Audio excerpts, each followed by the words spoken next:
اگه تا حالا بهت گفتن مرموز یا پیچیده‌ای، فقط به این خاطره که کل داستان زندگیت رو برای هر کسی تعریف نمی‌کنی، بدون که هیچ مشکلی نداری.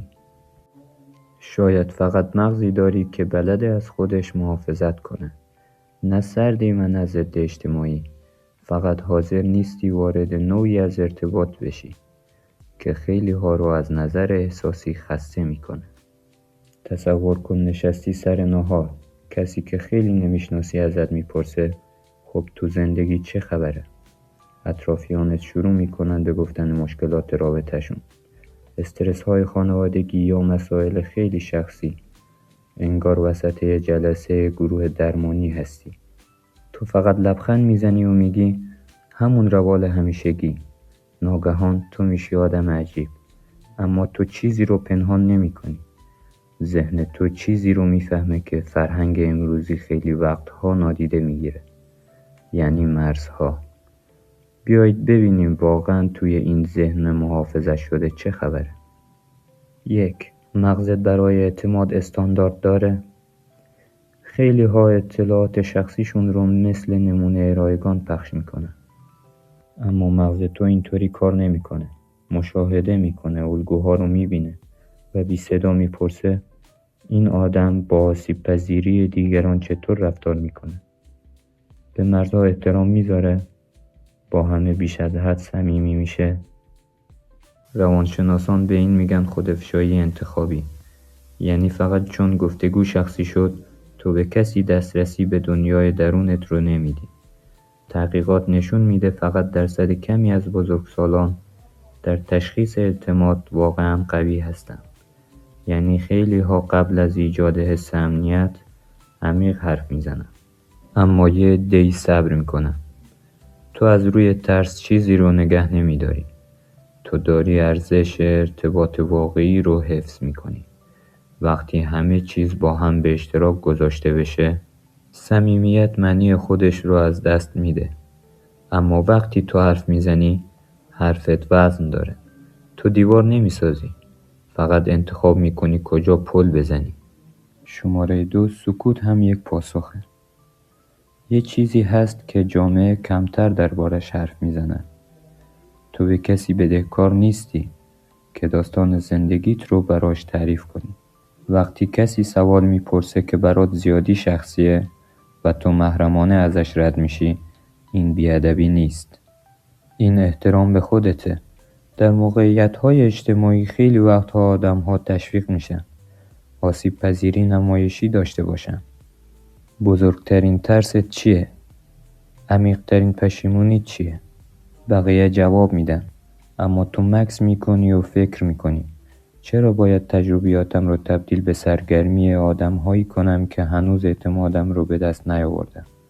روانشناس‌ها اینو میگن آگاهی از مرزهای احساسی.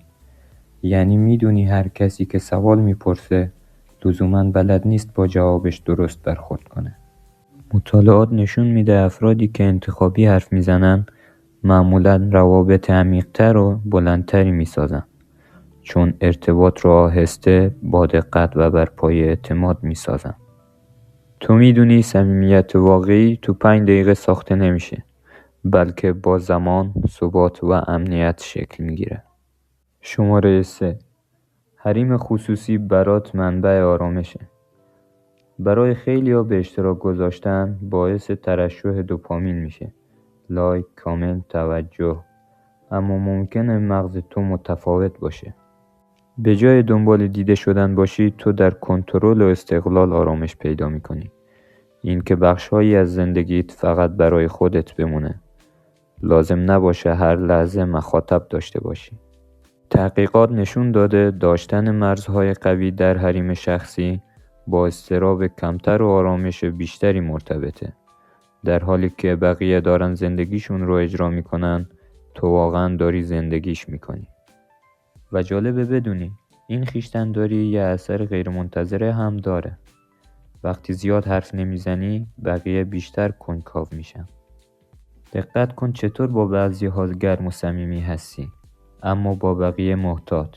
این یعنی اعتماد لایه‌ای. تو با همه یکسان رفتار نمی‌کنی.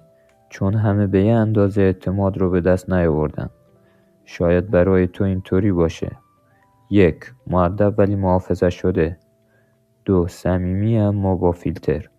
3. کاملا واقعی. بیشتر آدم‌ها تو سطح 1 میمونن. نه به عنوان تنبیه، بلکه چون هنوز اعتماد ساخته نشده. ذهن تو دائما میپرسه این آدم ظرفیت درک پیچیدگی رو داره؟ به مرزها احترام میذاره؟ با آسیب پذیری دیگران درست رفتار کرده؟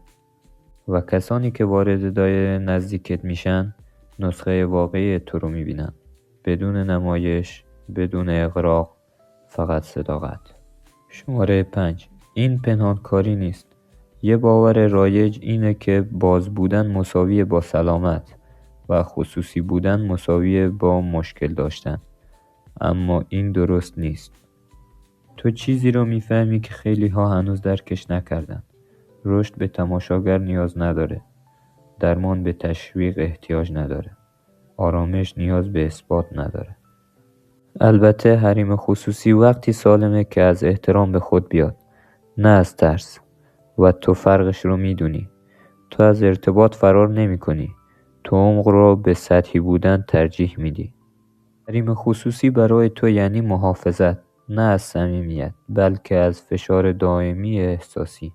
پس دفعه بعد که کسی گفت تو رو خیلی سخت میشه شناخت یا هیچ وقت چیزی از خودت نمیگی، یادت باشه منظور واقعیش اینه که تو قبل از شکل گرفتن اعتماد دسترسی نمیدی.